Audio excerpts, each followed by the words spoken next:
OnePlus 7T এই ফোনটি কিন্তু একজন টেকনিশিয়ান ভাই আমার কাছে নিয়ে এসেছে। ব্যাকশেলটি যদিও খোলা ছিল, মানে এর আগে খোলা হয়েছিল। কিন্তু ফোনটি একদমই ফ্রেশ কন্ডিশনে থাকার কথা উনি আমাকে যেটি জানিয়েছে। তো আমি চার্জে লাগিয়ে দেখছি, দেখুন আমি কিন্তু চার্জিংয়ের লোগো দেখতে পাচ্ছি। মনে হচ্ছে না যে ফোনটি ডেড মোডে আছে। কিন্তু উনি আমাকে জানিয়েছে যে ফোনটি কিন্তু ডেড হয়ে গেছে। মানে এই ফোনটিতে কোয়ালকম পোর্ট করছে আর কোনোভাবেই ফোনটি অন হচ্ছে না, চার্জ নিচ্ছে না। তো অন হলেও দেখা যায় ফোনটি কিছুক্ষণ চলে বন্ধ হয়ে যেত। এই প্রবলেমটি ছিল। এখন পার্মানেন্টলি ডেড কন্ডিশনেই আছে। উনি আমাকে এটি জানিয়েছে। তো তারপরে আমি দেখতে পাচ্ছি ব্যাটারি চিহ্ন আসছে, মানে চার্জ নিচ্ছে। তো এই অবস্থাতে আসলে আমরা কোনো কাজ করব কিনা আমি একটু অপেক্ষা করব। কিন্তু মাদারবোর্ডটি আমি দেখব চেক করে যে এই মাদারবোর্ডে কোনো ধরনের কাজ করা হয়েছে কিনা। দেখুন আমি দেখতে পাচ্ছি মাদারবোর্ডটি মনে হচ্ছে যে একেবারে ফ্রেশ কন্ডিশনে রয়েছে। তো আমি ক্যামেরা প্রোটেক্ট করে নেব। কারণ OnePlus-এর ফোন অনেক ভালো, ভালো ক্যামেরা, আপনারা জানেন যে এই ক্যামেরাগুলো। আর আমার কাছে যে ফোনগুলো দেখা যায় ফ্রেশ কন্ডিশনে আসে, সেই ফোনগুলো সর্বোচ্চ গুরুত্ব দিয়ে ভালোভাবে কাজ করার চেষ্টা করে থাকি। আপনার ফোনটি যদি অন্য কোথাও দেখি অনেক ক্যামেরাতে অনেক ডাস্ট অলরেডি থাকে এ ধরনের ফোনের, বা ফোনের কন্ডিশন খুব খারাপ থাকে, সেগুলোতে আসলে ক্যামেরা প্রোটেক্ট করা আর না করা একই কথা। কিন্তু যে ফোনগুলো একেবারে আ ফ্রেশ কন্ডিশনে, মানে এর আগে কেউ খুলেনি, কাজ করেনি, সেই ফোনগুলোতে আমি চাই না যে বিন্দুমাত্র সেই ফোনগুলোর কোনো প্রবলেম হোক। আর প্রত্যেকটি ফোনই কিন্তু অনেক যত্ন সহকারে কাজ করার চেষ্টা করে থাকি। আর আমার রুমটি একদম ছোট একটি রুম। এখানে ডাস্ট আসলে আসার কোনো সুযোগ নেই। কারণ শীততাপ নিয়ন্ত্রিত একেবারে ছোট্ট একটি রুম। এই রুমের ভিতরে ধুলাবালি খুবই কম থাকে। তারপরেও আমি কিন্তু ক্যামেরা প্রোটেক্ট করে কাজ করি। যা হোক, মূলত এই ফোনটি আমরা এখন অবজারভেশনে রাখবো এবং ফোনটি আদৌ কি চলে কিনা, বা চার্জ হচ্ছে যেহেতু ফোনটি অন হয় কিনা, এই বিষয়গুলো দেখব। আমি চার্জে লাগিয়ে কিছুক্ষণ ওয়েট করছি এবং কি চার্জিংয়ে আবার খুলে লাগিয়ে দেখছি। আর এই ফোনটি যিনি নিয়ে এসেছেন উনি কিন্তু একজন টেকনিশিয়ান। উনি নিজেও ফোনটি সম্পর্কে অবজারভেশন করেছেন, দেখেছেন। ওনার কাছে মনে হয়েছে যে এটি সিপিইউ রিবোলিং করতে হবে মাস্ট। এই কারণেই কিন্তু উনি আমার কাছে নিয়ে এসেছেন এবং কি আ আমি ওনাকে জানালাম যে ফোনটি তো ডেড মোডে নেই। আপনি যেটি বললেন যে ফোনটি কোয়ালকম পোর্ট করে। বাট আমি দেখতে পাচ্ছি ফোনটিতে ব্যাটারি লোগো আসে। ওনাকে জানালাম। কারণ যে কন্ডিশনে আমরা ফোনটি পাই সেই বিষয়টি আসলে আ ১ম এই ক্লায়েন্টকে জানানো উচিত এবং কি সেটির পরবর্তী অবস্থাটা কী হয় সেটি দেখব। তো আমি বেশ কিছুক্ষণ চার্জে লাগিয়ে রাখলাম, বাট ফোনটি কিন্তু সম্পূর্ণ চার্জ হয়ে যে ফোনটি অন হবে সেরকম হয়নি। এই ১০ থেকে ১৫ মিনিট চার্জ হওয়ার পরেই ফোনটি আবার ডেড মোডে চলে যায়। মানে চার্জিং লোগো পর্যন্ত আসছে না। আর ফাইনালি এই ফোনটি আমরা বুঝতে পারলাম যে এটি প্রসেসর থেকেই সমস্যা। কারণ এ ধরনের ফোনে প্রসেসর রিবোলিংয়ের প্রবলেমগুলো হচ্ছে বর্তমানে অনেক। আর এর আগেও কিন্তু এই OnePlus 7T, 7T Pro এ ধরনের ফোনগুলো কিন্তু কাজ করেছি যেগুলোতে প্রবলেম ছিল। তো যেহেতু আমি এই ফোনটি পেলাম, মানে মনে হচ্ছে যে এই ফোনটি আমি ফার্স্ট কাজ করব। তো আমি খুব যত্ন সহকারে কাজটি করার চেষ্টা করব এবং A to Z আমি কাজটি শেয়ার করার চেষ্টা করব। ভিডিওটি লম্বা হতে পারে, যাদের আগ্রহ রয়েছে তারা অবশ্যই ভিডিওটি কন্টিনিউ করবেন আশা করি। আর দেখুন এই ফোনটির মাদারবোর্ডটি একদম ফ্রেশ রয়েছে। আসলে ভিতরেও কেউ কোনো কাজ করেনি। তো আমি ১ম এ ক্যামেরার সকেটের উপরে যে একটি আ স্টিলের একটি প্রোটেক্ট করা থাকে, এই যে এটি আমি রিমুভ করে নিচ্ছি এবং এর পাশে একটি রাবারের আ পুশিং রয়েছে যেটির মাধ্যমে এই জিনিসটি আটকে থাকে। খুব সুন্দর ব্যবস্থা। তো এই যে বিষয়গুলো খুঁটিনাটি সবকিছু আমি সুন্দরভাবে রেখে আবার পুনরায় এগুলো অ্যাটাচ করে দেব। তো স্টেপ বাই স্টেপ কাজ করব। ক্যামেরার লেন্সটি সরিয়ে নিলাম এবং কি এখানে প্রসেসরটি যে প্রান্তে রয়েছে মাদারবোর্ডটির, এবং সেই জায়গাটিতে আমি সুন্দর করে একটু করে কেটে তারপর প্রসেসরটি রিবোলিং করব এবং RAM এবং প্রসেসর উভয়টি রিবোলিং করতে হবে। আর এই ফোনটির ক্ষেত্রে কিন্তু আমরা জানি যে OnePlus-এর প্রচুর পরিমাণে হার্ড স্ট্রং গ্লু থাকে। তো সেগুলো রিমুভ করা এবং কি মাদারবোর্ডটিতে কাজ করা এবং টেম্পারেচার আ নিয়ন্ত্রণে রেখে কাজ করতে হবে। কম টেম্পারেচারে এই ফোনটি কাজ করা যায় না। আপনারা জানেন যে এই হার্ড গ্লুর ক্ষেত্রে একটু টেম্পারেচার হাই লাগে। আবার অতিরিক্ত হাই হওয়ার কারণে মাদারবোর্ডের যে আশেপাশে রেজিস্টর, বিভিন্ন ধরনের ক্যাপাসিটরের কম্পোনেন্ট সহ অন্যান্য যা রয়েছে, আইসি ছোট, ছোট LDO বা আইসি থাকে, এগুলোও কিন্তু অনেক সময় গলে মানে বলগুলো বেরিয়ে আসে এবং অনেক সময় কিন্তু এগুলো ডিসকানেক্ট হয়ে গিয়ে অনেক প্রবলেম হয়। সে কারণে ১ম যিনি কাজ করবে একটি মাদারবোর্ডে তার ভূমিকা অনেক গুরুত্বপূর্ণ।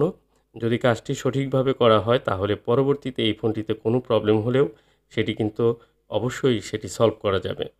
তো প্রাথমিকভাবে যখন একটি ফোনে কাজ করা হয়, তখন যদি এই ফোনটিতে হিট এবং এয়ার সবকিছু মেজারমেন্ট না করে ঢালাওভাবে যেভাবে কাজ করা হয় অন্যান্য ফোনে, সেইভাবে কাজ করলে এই ফোনগুলোতে কিন্তু প্রবলেম হওয়ার সম্ভাবনা থাকে। বিশেষ করে এই ফোনগুলোতে যে এয়ার টেম্পারেচার রয়েছে, সেটি কিন্তু আ খুব হিসাব করে ব্যবহার করতে হয়। না হলে এই মাদারবোর্ডগুলো পেস্টিং থাকে, ব্ল্যাক পেস্টিং। যে কারণে দেখা যায় আশেপাশের যে রেজিস্টর থেকে শুরু করে এগুলো থেকে বল বেরিয়ে আসে এবং কি নিচে মাদারবোর্ডের থেকে যে কানেক্টিভিটি সেগুলো ফল্ট করে। তো যে কারণে অনেক সমস্যাই কিন্তু হতে পারে। আরেকটি বিষয় হচ্ছে যে আইসিগুলোতে আমরা খুব সেফলি কাজ করব। ধৈর্য সহকারে ধীরে, ধীরে কাজগুলো করতে হয়। ভিডিওটি একটু লম্বা হতে পারে। আমি মূল কাজে চলে যাব এবং আপনাদের চেষ্টা করব শেয়ার করার জন্য যে ভিডিওটি সম্পূর্ণ কিভাবে স্টেপ বাই স্টেপ আমরা কাজ করব সেই বিষয়গুলো। আর মূলত এই ফোনটিতে সিপিইউ রিবোলিং এর কাজ এগুলো হয়তো অনেকেই দেখে থাকবেন বা কাজ করেছেন, এরকম অনেকেই রয়েছেন। বাট এই ফোনটিতে কাজ করার জন্য আমাদের মূল যে জিনিসটি দরকার সেটি হচ্ছে ধৈর্য এবং ধীরে, ধীরে কাজগুলো করা এবং কিভাবে ক্লিনিং প্রসেসগুলো আমরা আসলে করি। তো বিভিন্ন ধরনের টুলস আমরা এপ্লাই করি। এই টুলসের মাধ্যমে আমরা কিভাবে কাজগুলো সহজভাবে করতে পারি সেই বিষয়টিও আমরা দেখব। তো চলুন মূল ভিডিওতে চলে আসছি অলরেডি। আমরা এখন প্রথমে গ্লু কাট করে নেব এবং গ্লু কাট করার সময় আমাদেরকে ইয়ারটি একটু বাড়িয়ে রাখতে হবে। ইয়ার আপনি 7 রাখতে পারেন, বাট হিটটি একটু কমিয়ে রাখবেন। তাহলে খুব সহজে আমরা গ্লু কাট করে নিতে পারবো।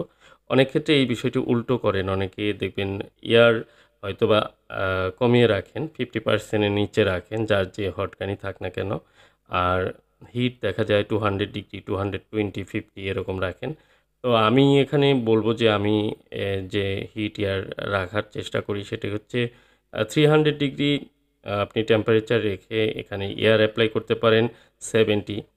তো 70 এয়ার এপ্লাই করছি। আমি কুইক 2008 ডি প্লাস দিয়ে আমি মূলত কাজ করি। এটি মাদারবোর্ড অনেক সেফ থাকে। তো যেহেতু সাইক্লোন টাইপের একটি হট এয়ার গান।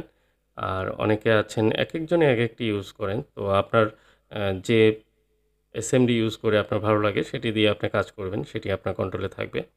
তো সাধারণত এই র‍্যামের ক্ষেত্রে আমরা যখন র‍্যামটি রিমুভ করব সেক্ষেত্রে আমাদেরকে প্রথমে একটু প্রিহিট করে নিয়ে তারপর র‍্যামটি রিমুভ করে নিতে হয়। আর র‍্যামের নিচে প্রচুর গ্লু থাকে। আমি দেখুন আস্তে, আস্তে যে ব্লেডটি প্রবেশ করাচ্ছি এবং কি আমি বুঝতে পারছি যে এটি মেল্টিং পয়েন্টে গিয়েছে কিনা এবং কি আমার যখন মনে হচ্ছে যে না এটি সম্পূর্ণ বলগুলো মেল্ট হয়েছে তখন কিন্তু আমি প্রেস করে উপরের দিকে উঠিয়ে নিলাম। তো খুব সহজেই কিন্তু আইসিটি রিমুভ করে নিয়েছি। তো এ ধরনের আ আইসির নিচে আঠাগুলো খুব স্ট্রংভাবে লেগে থাকে। যে কারণে আমাদের কিন্তু আইসিগুলো রিমুভ করার সময় খুব খেয়াল করে করতে হবে। আপনার যদি মনে হয় যে বলগুলো গলেনি, তখন আপনি প্রেস করবেন না। প্রেস করলে দেখা যাবে নিচের বলের সাথে লাইনগুলো উঠে যাবে, ছিঁড়ে যাবে। তো এই হচ্ছে বিষয়। আর এখন আমি ক্লিন করে নেব। ক্লিন করার সময় উইক ব্যবহার করব, অনেকে ব্লেড ব্যবহার করেন। বাট আমি কিন্তু সব ধরনের কাজই করেছি। আপনারা আমার ভিডিও যারা কন্টিনিউ দেখেন তারা তো বুঝতেই পারেন যে একেক সময় একেক ধরনের টুলস ব্যবহার করে আমি কিন্তু ক্লিন করি। সবসময় এক টাইপের কাজও করি না। তো এই জায়গাটিতে আপনি চাইলে আপনি ব্লেড দিয়ে সম্পূর্ণ বোর্ড পরিষ্কার করতে পারেন। সেক্ষেত্রে আপনি ডিশোল্ডারিং উইকের মাধ্যমে আপনি যদি এই সোল্ডারিং বলগুলো একটু কমিয়ে নেন তাহলে আপনার জন্য সুবিধা হবে। এরপর রয়েছে আমরা এটিকে ক্লিন করব। প্রথমে যে কালো আঠাগুলো রয়েছে সেগুলোকে আমরা রিমুভ করে নেব। এরপর যখন ক্লিন হয়ে যাবে এরপর কিন্তু আমরা আরও বলগুলোকে ছোট করে নেব এবং বলগুলোকে আমরা সোল্ডারিং আয়রনের মাধ্যমে ক্লিন করতে পারি, ব্লেডের মাধ্যমে ক্লিন করতে পারি। আর অবশিষ্ট ক্লিন করার সময় যে বলগুলো আমাদের বেরিয়ে আসবে বা সাইডে চলে যাবে সেই বিষয়গুলো খেয়াল রাখতে হবে যেন কোনো শোল্ডারিং বল আশেপাশে কোনো কম্পোনেন্টসে জোড়া লেগে মানে শর্ট হয়ে না যায় বা বাড়তি কোনো বল আশেপাশে না থাকে। এটি কিন্তু খুবই গুরুত্বপূর্ণ।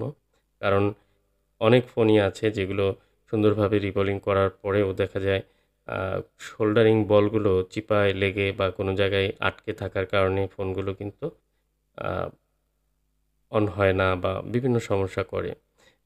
তো এই ফোনটি আমি খুব A to Z কাজ করার চেষ্টা করছি আপনাদের বোঝানোর। আশা করি আপনাদের ভিডিওটি ভালো লাগবে। আর দেখুন এ ধরনের প্রত্যেকটি ভিডিও কিন্তু এরকম বা এরকমভাবে শেয়ার করা সম্ভব হয় না। কারণ অনেক ব্যস্ত থাকি। আর প্রত্যেকটি ভিডিওতেই কিছু না কিছু ইনফরমেশন থাকে। হয়তো ভিডিওর থাম্বনেইল বা টাইটেল দেখে আপনারা হয়তো তেমন একটি গুরুত্ব দেন না। কিন্তু আ আমি চেষ্টা করি ভিডিওর মধ্যে হয়তো কথার মাধ্যমে হলেও অনেক ইনফরমেশন অনেক সময় দেওয়ার। আর যারা আসলে বুঝার তারা কিন্তু অল্পতেই অনেক বুঝে যান। তাদেরকে এত ভেঙে বলতে হয় না। আর এটি YouTube প্ল্যাটফর্ম, এখানে বিষয়গুলো এত এইভাবে ডিটেইলসভাবে শেয়ার করার সম্ভবও হয় না। তারপরেও যতটুকু আ ইঙ্গিতে বলা যায় এবং কি আপনারা দেখুন যে কাজ দেখেই অনেকে কিন্তু অনেক বিষয়গুলো আয়ত্ত করে ফেলতে পারেন। তো বর্তমানে প্রসেসর রিবোলিং এর কাজ বা এখন তো অনেকেই শুধু সিপিইউ রিবোলিং এর উপরে ট্রেনিং নিচ্ছেন বা করাচ্ছেন অনেকেই। তো আপনারা যারা একটু দুর্বলতা আছে, যাদের সিপিইউর উপরে কাজ করতে সমস্যা হচ্ছে, তারা ট্রেনিং নিয়ে নিবেন। ট্রেনিং নিয়ে নিলে কাজগুলো খুব সুন্দরভাবে করতে পারবেন আশা করা যায়। কারণ এইগুলো ভিডিওতে যতটা যেভাবে দেখে হয়তো সহজ মনে হচ্ছে, কাজ করতে গেলে আপনার কাছে এটা প্রবলেম মনেই হবে। আপনার কাছে অনেক হার্ড লাগবে। আর আপনি যদি একজন টেকনিশিয়ান হয়ে থাকেন, তো আপনার ফোনগুলো যদি কাজ করতে গিয়ে একের পর এক ডেড হয় বা আনসাকসেস হয়, তাহলে কিন্তু আপনার কাস্টমার লেভেলে এর প্রভাব, অনেক বড় প্রভাব পড়তে পারে।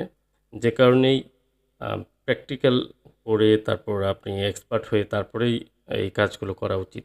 না হলে দেখা যায় যে এই ফোনগুলো নষ্ট হওয়ার মাধ্যমে কিন্তু বড় ধরনের ক্লায়েন্টের একটি ক্ষতি হচ্ছে, সেই সাথে আপনারও কিন্তু একটি বিজনেসে প্রভাব পড়বে। তো এটি হচ্ছে কথা। কারণ সিপিইউ রিবোলিং এর কাজে আগ্রহ অনেকেরই রয়েছে। আমি দেখেছি এখন বর্তমানে 90% টেকনিশিয়ান চায় যে সিপিইউ রিবোলিং এর কাজ শিখতে। তো আসলে সিপিইউ রিবোলিং এর কাজ শেখার পরেও একসময় কিন্তু হতাশ হতে হবে। কারণ আছে যে দেখুন, আমি প্রসেসরটি রিমুভ করতে একটু সময় নিয়েছি, বাট আমার কিন্তু খুব সুন্দরভাবে এই প্রসেসরটি রিমুভ হয়েছে।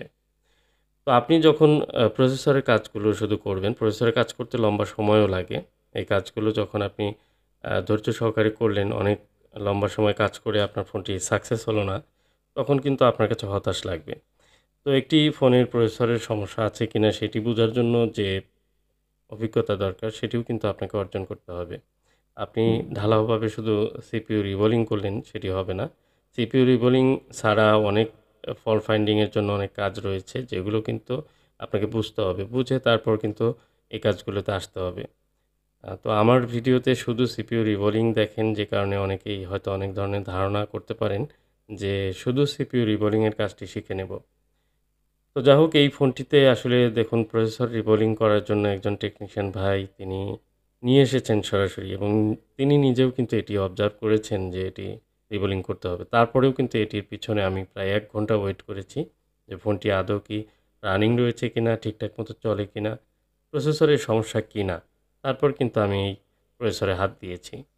তো আমি হুট করে যখন ফোনটি হাতে পেলাম, তখন কিন্তু আমি দেখতে পেয়েছি যে ব্যাটারির লোগো আসছিল। তো যদি ফোনটি সম্পূর্ণ অনই থাকতো, তাহলে কিন্তু আমি এই ফোনটিতে রিবোলিং এর কাজটি করতাম না। তো উনি আমাকে বলেছেন, যে টেকনিশিয়ান ভাই নিয়ে এসেছেন, যে আপনি যেটা ভালো মনে করেন সেটি করেন। তো অ্যাকচুয়ালি অনেক সময় অনেক টেকনিশিয়ান ভাই আছেন যারা আ এই বিষয়গুলো বোঝেন, বোঝার চেষ্টা করেন। তারা অবশ্যই ভেবে-চিন্তেই কাজ করবেন, এটি স্বাভাবিক। তো আমি ক্লিন করে নিচ্ছি। দেখুন, র‍্যামটি একদম সুন্দরভাবে পরিষ্কার করে নিচ্ছি। আর ভিডিওটি লম্বা হয়ে যাচ্ছে। আপনারা কন্টিনিউ করতে থাকুন। আমি ভিডিওটি সম্পূর্ণ শেয়ার করার চেষ্টা করছি। কারণ একটি কাজের মধ্যে অনেকগুলো প্রসেস থাকে। হয়তো শর্ট করে অনেক সময় অনেক প্রসেস আমরা শো করে থাকি। কারণ একটি ভিডিও শেয়ার করতে যে সময় লাগে, ভিডিওটি আবার পুনরায় দেখা এবং ভিডিও গুছিয়ে সেগুলোকে আহ আপলোড করতে অনেক লম্বা সময় লাগে। যারা কনটেন্ট ক্রিয়েটর রয়েছেন তারা এই বিষয়গুলো জানেন। তো আমাদের আ একটি ৩০ মিনিটের ভিডিওতে ৩ থেকে ৪ গুণ সময় কিন্তু অনেক সময় লেগে যায়। তো তাহলে একটি ফোনের ভিডিওর পিছনে কত ঘন্টা সময় বা কত সময় আমরা ব্যয় করি, বিষয়গুলো একটু খেয়াল করেন। সেই সাথে তো আবার কাজ করতেই হয়।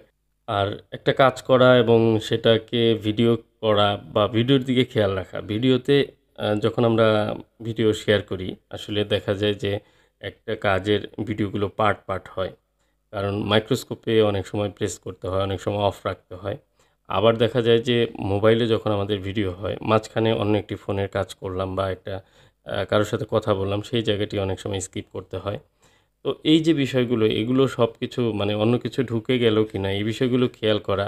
যেমন আমি এখন OnePlus এর কাজ করছি, বাট এইখানে হয়তো ২ মিনিটের একটি কাজ আছে যে আরেকটি একটা সোল্ডারিং করা বা একটা বেজ লাগানোর একটি কাজ বা একটি আইসি লাগিয়ে দেওয়ার একটি কাজ আমার হাতে এসেছে, আমি করে দিলাম। তো ওই কাজটি কিন্তু এখানে আমি আর ইনক্লুড করব না। তো এই যে বিষয়গুলো, এগুলো কিন্তু আ খেয়াল রেখে তারপর ভিডিও শেয়ার করা হয়। কারণ পরিচ্ছন্ন একটি ভিডিও আমি শেয়ার করার চেষ্টা করি সবসময় আম আপনাদের কাছে। আর এ ধরনের ভিডিও সবসময় শেয়ার না করলেও ২-১ টি ভিডিও দেখে আপনাদের যদি উপকার হয়ে থাকে তাহলে অবশ্যই এই চ্যানেলটিকে সাবস্ক্রাইব করে আপনারা সঙ্গে থাকবেন। আর সব ভিডিও মনের মতো না হলেও মাঝে, মাঝে ২-১ টি মনের মতো ভিডিও দেওয়ার চেষ্টা করব। তো দেখুন আমি এবার রিবোলিং করছি আইসি ক্লিন করার পর। তো রিবোলিং এর ক্ষেত্রে আমাদের দেখেন এই যে পাশে একটি বল বেরিয়ে আসলো। এ ধরনের অনেক সময় হয়। এটা হলে আমরা পুনরায় আবার একটু বলগুলো পেস্ট করে দেব বেশি করে বল দিয়ে পেস্ট দিয়ে।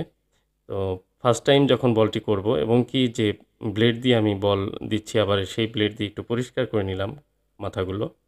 তো এখন ফাইনালি আমি রিবোলিং করে নিচ্ছি। তো আপনার রিবোলিং পেস্ট যদি শুকনো থাকে তাহলে ১ থেকে ২ বারের মধ্যেই রিবোলিং কমপ্লিট হয়ে যাবে। আর রিবোলিং পেস্ট যদি ভেজা থাকে, বেশি, বেশি লিকুইডের মতো থাকে তাহলে কিন্তু আপনাকে রিবোলিং ২ থেকে ৩ বার করা লাগতে পারে। যাই হোক, এই দেখুন আমার বলগুলো সব পরিষ্কার হয়ে গেছে এবং কি সুন্দরভাবে আমি বল করে নিয়েছি। আমি এখন এই আইসিটিকে একটু ফ্লাক্সের মাধ্যমে বলগুলো সোল্ডারিং করে তারপর কিন্তু রেডি করে নিলাম। তো আমার কিন্তু মাদারবোর্ডটি এখনও ক্লিন করা হয়নি। অন্যান্য ফোনের ক্ষেত্রে দেখা যায় যে আইসি রিমুভ করে আমি কিন্তু মাদারবোর্ড ক্লিন করি।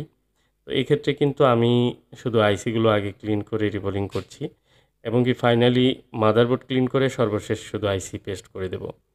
তো আপনাকে এই কাজগুলো দেখা যায় যে আপনি আপনার সুবিধা মতো করবেন। আইসি রিমুভ করে আপনি চাইলে ১ম এ মাদারবোর্ড ক্লিন করতে পারেন, চাইলে আপনি আইসি ক্লিন করতে পারেন। তাতে কোনো সমস্যা নেই। কিন্তু কিছু ধারাবাহিক বিষয় রয়েছে যেমন আপনি তো RAM রিমুভ না করে CPU রিমুভ করতে পারবেন না। তো আপনাকে RAM রিমুভ করতে হবে, CPU রিমুভ করতে হবে। সেই সাথে এগুলোকে ক্লিন করতে হবে। ক্লিন না করে আপনি রিবোলিং করতে পারবেন না এবং কি সব ক্লিন করে তারপর বসাতে হবে। তো অবাক হয়ে যাই সেদিন একটি কাজ পেলাম যে Poco X3 Pro তে CPU, RAM এগুলো কোনো কিছুই খুলেনি।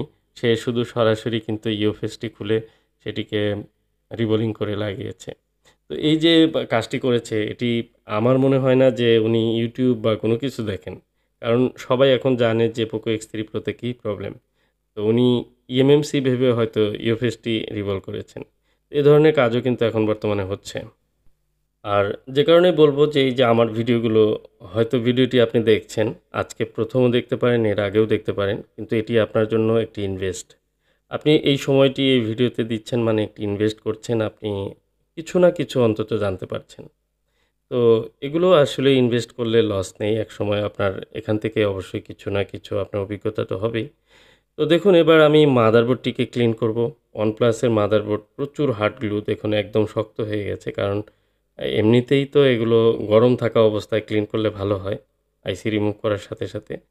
তো আমি যেহেতু করিনি, আমার কাছে এখন এটাকে প্রিহিট করে তারপর কিন্তু একটু আ এই আঠাগুলো পরিষ্কার করতে হবে। খুবই কালো গ্লু এবং কি এটি পরিষ্কার করার সময় খেয়াল রাখতে হবে যে পাশের কোনো কম্পোনেন্টস কারণ খুব প্রেশার দিয়ে পরিষ্কার করতে হয়। যদি পাশের একটি রেজিস্টর বা কোনো কিছু উঠে যায় আপনি টেরও পাবেন না, এতটাই হার্ড। তো যে কারণে খুব সতর্ক থেকে ধীরে, ধীরে কিন্তু এগুলো পরিষ্কার করতে হয় এবং খুব নিট অ্যান্ড ক্লিন ভাবে চারদিকে পরিষ্কার করে তারপর বলগুলো ক্লিন করতে হবে। হ্যাঁ? বলগুলো ক্লিন হয়ে গেলে তারপরে কিন্তু আমরা আইসিটি বসাতে পারবো।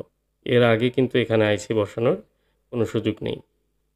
তো যাই হোক আমি মাদারবোর্ডটির যে প্রতিটি বল খুব সুন্দরভাবে সমান করে নেব এবং ক্লিন করে নেব এবং আ আশেপাশে যে আঠাগুলো রয়েছে সেগুলোও কিন্তু খুব ভালোভাবে ক্লিন করতে হবে। করে তারপর কিন্তু আমি আইসিটি বসাবো। তো এ ধরনের কাজে OnePlus এর কাজগুলোতে অবশ্যই আপনাকে খুব ধৈর্য সহকারে সময় নিয়ে কাজটি করতে হবে এবং কি আঠাগুলো ১ থেকে ২ বারে আপনি পরিষ্কার করে ফেলবেন বিষয়টি এরকম না। অনেকবার পরিষ্কার করতে হয়, অনেকবার আপনাকে ডিসোল্ডারিং উইক ব্যবহার করতে হবে। আপনি ব্লেড ব্যবহার করে ওইটি ক্লিন করতে পারেন। আমরা কিন্তু অনেক সময় এগুলো ব্লেডের মাধ্যমেও কেটে থাকি। তো আমি বিভিন্ন ধরনের ভিডিওই কিন্তু আপনাদের সাথে শেয়ার করি। দেখুন আপনার আইসি ক্লিন করার সময় আমি ব্লেড ব্যবহার করেছি। আবার সেম একই কাজ কিন্তু এখানেও করা যেত। হিট ব্যবহার করে হট গানের মাধ্যমে আমি কিন্তু ব্লেডের মাধ্যমে এই আইসির বলগুলো ক্লিন করতে পারতাম। আর OnePlus-এর অনেক সময় দেখা যায় ২-১টি এনসি লাইন কিন্তু মিসিং হয়। টেনশনের কোনো কারণ নেই।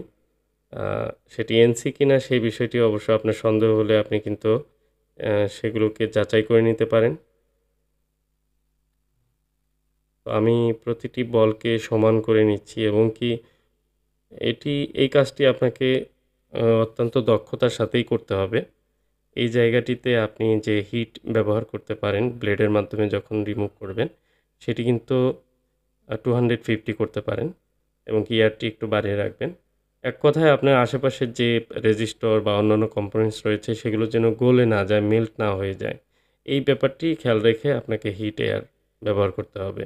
আপনার জাস্ট আঠা পরিষ্কার হবে, আঠাগুলো নরম হবে, আপনি ব্লেডের মাধ্যমে কাটতে পারবেন। কিন্তু আপনার আশেপাশের পার্টসগুলো কিন্তু কোনোভাবেই এগুলো যেন গলে উঠে না যায়, এতটুকু হিট আপনাকে এপ্লাই করা যাবে না। জাস্ট এটাই। এটা যদি করতে পারেন আপনার কোনো ভয় নেই, অন্য পাশে কোনো আইসি ক্ষতি হবে না, কিচ্ছু হবে না। আর আইসি রিমুভ করার সময় কম হিট ব্যবহার করবেন না, তাহলে সমস্যা হবে।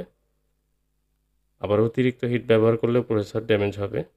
এক কথায় আপনাকে অবশ্যই খেয়াল রাখতে হবে যেন সঠিক মাত্রায় থাকে। তো এবার আমি কিন্তু আইসিটি ইনস্টল করছি। এবার হচ্ছে প্রসেসরটি বসিয়ে নিচ্ছি। আর এই প্রসেসর বসানোর সময় পাশের যে লাইনগুলো রয়েছে, ডট লাইনগুলো, এবং কি আমরা দেখে নেব যে আইসির সঠিক পজিশনে বসছে কিনা। এবং আইসির পোলারিটি রয়েছে, উল্টো করে আইসি লাগালেও অনেক সময় দেখা যায় যে ফোনটি কিন্তু প্রবলেম হয়, অন তো হবেই না, আরও শর্ট হয়ে যেতে পারে। তো এরকম খুব কম হয়, অভিজ্ঞতা রয়েছে আমারও। আমি একটি আইসি উল্টো লাগানোর পর দেখি অটো রিডিং আসছে। এরকম পোকো X3 Proতে একবার হয়েছিল। এই বিষয়গুলো খেয়াল রাখতে হবে। আর এই যে দেখুন আশেপাশের কোনো পার্টস একটু নড়ে গেছে বা সোল্ডারিং ঠিকমতো হয়নি, এরকম যদি মনে হয় যে উঠে গেছে, এগুলো ঠিকঠাক মতো আবার বসিয়ে দিতে হবে। এই বিষয়গুলো এক কথায় টোটাল বিষয়টি খেয়াল রেখে আইসিটি বসাতে হবে খুব সুন্দরভাবে। এবং আইসি দেখুন এত সুন্দরভাবে বসছে যে আইসিটি নাড়া দিলে একদম হেলে দুলে বসছে। তো এবার কিন্তু আমি র্যামটি ইনস্টল করব এবং র্যাম ইনস্টল করার আগে আমি দেখে নিলাম আইসিটি ঠান্ডা হয়েছে কিনা। এবার আমি হচ্ছে র্যামের যেখানে বসবে প্রসেসরের উপরের এই লাইনগুলোকে ভালোভাবে আরেকবার সমান করে নেব। কারণ OnePlus-এর আঠা আসলে দেখা না গেলেও এগুলো অনেক সময় সূচের মতো উঁচু হয়ে থাকে বা একটু অনেক সময় আবরণের মতো থাকার কারণেই দেখা যায় যে আইসিটি কিন্তু ঠিকমতো বসতে চায় না। আপনারা যেমন গ্লাস প্রোটেক্টর অনেক সময় ব্যবহার করেন বা গ্লাস প্রোটেক্টর যারা লাগান, দেখবেন যে একটু ধুলা থাকার কারণে কিন্তু সেখানে বাবল পড়ে যায়। জাস্ট বিষয়টি এরকম যে আমরা যখন একটা আইসি লাগাবো, সামান্য একটি ময়লার কারণে অনেক সময় আইসিটি সঠিকভাবে প্রতিটি বল কিন্তু কানেক্টিভিটি পায় না। এবং কি দেখুন এখানে আমি দেখতে পাচ্ছি যে আইসির মাঝামাঝি এখানে কোনো গ্লু আছে কিনা, বা এখনও পর্যন্ত অনেক গ্লু কিন্তু বেরোবে। বাট আমার এখন আইসি লাগানোর জন্য উপযুক্ত হয়েছে বলে আমার মনে হয়েছে, যে কারণে আমি কিন্তু র্যামটি এখন ইনস্টল করছি। তো র্যামটি ইনস্টল সুন্দরভাবে করা হয়ে গেলে আমি ফোনটিকে একটু ঠান্ডা করে আমি চেক করে দেখতে পারবো যে ফোনটি এখন অন হচ্ছে কিনা। তো আসলে একটি ফোনের কাজের প্রসেস থাকে অনেক লম্বা প্রসেস।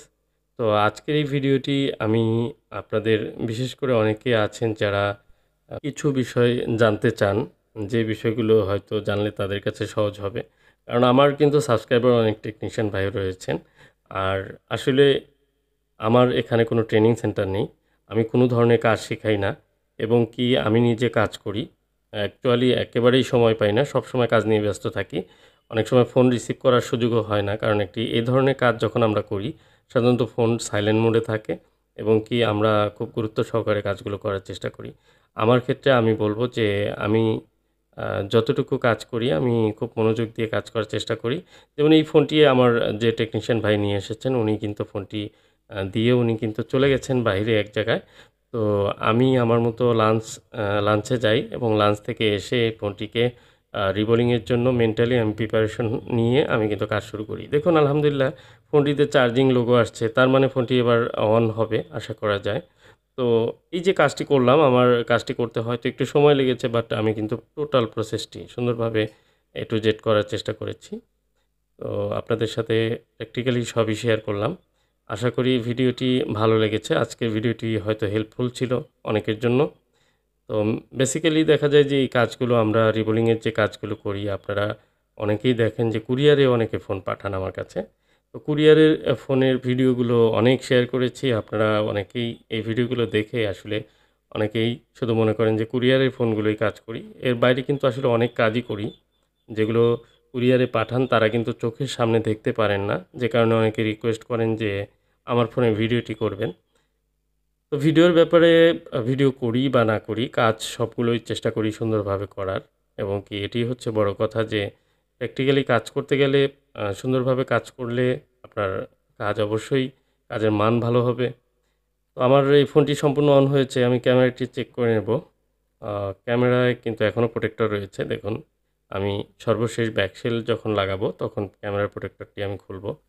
আর প্রতিটি কাজের ক্ষেত্রেই আমাদের সকলেরই উচিত, যারা আমরা কাজ করব, যে খুব যত্ন সহকারে কাজগুলো করব। যেমন এই ক্যামেরাটি আমি প্রোটেক্ট করে নিয়েছি। আপনারা হয়তো এই প্রোটেক্টর না থাকলে আপনি কি করবেন, একটি পলি ব্যাগের ভিতরে ভরে রাখলেন, অথবা এমনভাবে রাখলেন যেখানে ধুলাবালি না পড়ে। তো এই বিষয়গুলো খেয়াল রেখে কাজ করবেন। মোবাইলের যে কাজ করার পর মাদারবোর্ডটি যেন ক্লিন থাকে, পরিষ্কার থাকে, সেই বিষয়টি খেয়াল করতে হবে। তো যাই হোক, আমি এবার কি করব, চেক করা হয়ে গেল। এবার আমি হচ্ছে প্রসেসরের উপরে একটি ফাইবার টেপ লাগাবো এবং ফাইবার টেপটি মাঝখানে কেটে দেব। কেটে দিয়ে তারপর কিন্তু আমি সেখানে থার্মাল পেস্ট ইউজ করব। তো এই যে প্রসেসটি এখানে কেটে দিয়ে থার্মাল পেস্ট ইউজ করছি, এটি কিন্তু আমার একজন সাবস্ক্রাইবার ভাই উনি আমাকে পরামর্শ দিয়েছিলেন যে এই ফাইবার টেপটি যদি আপনি এভাবে লাগিয়ে দেন তাহলে হিটটি ট্রান্সফার হতে পারবে না। তো তখন আমার কাছে বিষয়টি মাথায় আসে, তাহলে কি করা যায়? তখন আমি ফাইবার টিপটি একটু মাঝখানে কেটে তারপর থার্মাল পেস্ট দিয়ে তারপর কিন্তু আমি এভাবে কিন্তু কাজগুলো করছি, এবং কি তাতে অনেক রেজাল্ট ভালো পাচ্ছি। এবং ফোনের কাজ করার পর দেখা যায় সেই ফোনগুলোতে কমপ্লেইন বা পুনরায় ডেড হয়ে যাওয়া, হিট হওয়া, অনেক ধরনের সমস্যাই থাকে। তো সেগুলো খুবই কম। তো আমি A to Z যেহেতু প্রত্যেকটা কাজ নিয়ে আমি গবেষণা করি, চেষ্টা করি যে সেটিকে ভালো একটি পর্যায়ে নিয়ে যাওয়ার। আর শুধু একটা ব্র্যান্ডের কাজ করি বিষয়টা এমন না। পোকো, শাওমি, রেডমি এগুলো তো আছেই। স্যামসাংয়ের অনেক ফোনে কাজ করেছি ইতিমধ্যে। OnePlus রয়েছে এবং গুগলের ফোন রয়েছে। তো আমি শুধু অ্যাপেলের কাজটি করি না। কারণ অ্যাপেল একটি আলাদা ক্যাটাগরির ফোন। আমি অ্যাপেলের কাজ যদি কখনো করি তাহলে শুধু অ্যাপেল নিয়েই থাকবো। তো এখন বর্তমানে অ্যান্ড্রয়েড নিয়ে আছি। অ্যান্ড্রয়েডে আমি হ্যাপি আছি। তো অ্যান্ড্রয়েড শেষ হয়ে গেলে বা অ্যান্ড্রয়েডের কাজ যদি আমি মনে করি যে অ্যাপেলে কাজ করব, তাহলে অ্যাপেলে শিফট হতে পারি। সময় বলে দিবে। তো যাই হোক আলহামদুলিল্লাহ এখন ভালো আছি। মানুষকে সেবা দেওয়া বা কাজ করা সব মিলিয়ে হচ্ছে যে সেবার উদ্দেশ্যে কাজ করি, মানে মানুষের সহযোগিতায়, যে একটা ফোন খারাপ হয়ে যাওয়া সেটিকে ভালো করতে পারলে সেটি তার উপকার হলো। তো এই যে নিয়তটি, এই নিয়তেই কাজ করার চেষ্টা করি, এবং সেটি আমি যেটাই করি না কেন, আমি যে কাজটি পারি সেটিই তো করব, তাই তো স্বাভাবিক। আর বর্তমানে অ্যাপেলের কাজে কিন্তু অনেকেই ট্রেনিং নিচ্ছেন, আর অ্যাপেলের কাজগুলো ট্রেনিং করাচ্ছেন বাইরে থেকে এসে অনেকেই, এক্সপার্ট অনেক সিনিয়র টেকনিশিয়ান যারা আছেন তারা ট্রেনিং করাচ্ছেন, আর এটার আয়োজনও করছেন অনেকেই। তো এটা খুবই ভালো উদ্যোগ আমাদের দেশের জন্য। আমাদের দেশের যে টেকনিশিয়ান ভাইরা আমরা রয়েছি, আমাদের অনেক বড় হেল্প হচ্ছে এই বিষয়টি। আর প্র্যাকটিক্যালি কাজ করা, এবং কি মুখে অনেক কথা বলা যাইতে পারে, বাট কাজ করা হচ্ছে বিষয়। কাজ করতে হবে। কাজের মধ্য দিয়ে নিজেকে তুলে ধরা সবচেয়ে ভালো বিষয়, যে আমরা কাজ করব। কাজে যদি আমরা সফল হই তাহলে অলরেডি এমনিতেই সফল হয়ে যাব। তো যাই হোক, OnePlus-এর ফোনটি আলহামদুলিল্লাহ সব কমপ্লিট। ভিডিওটি ভালো লাগলে লাইক, শেয়ার, কমেন্ট করে যাবেন। আজকের মতো এই পর্যন্তই। আসসালামু আলাইকুম।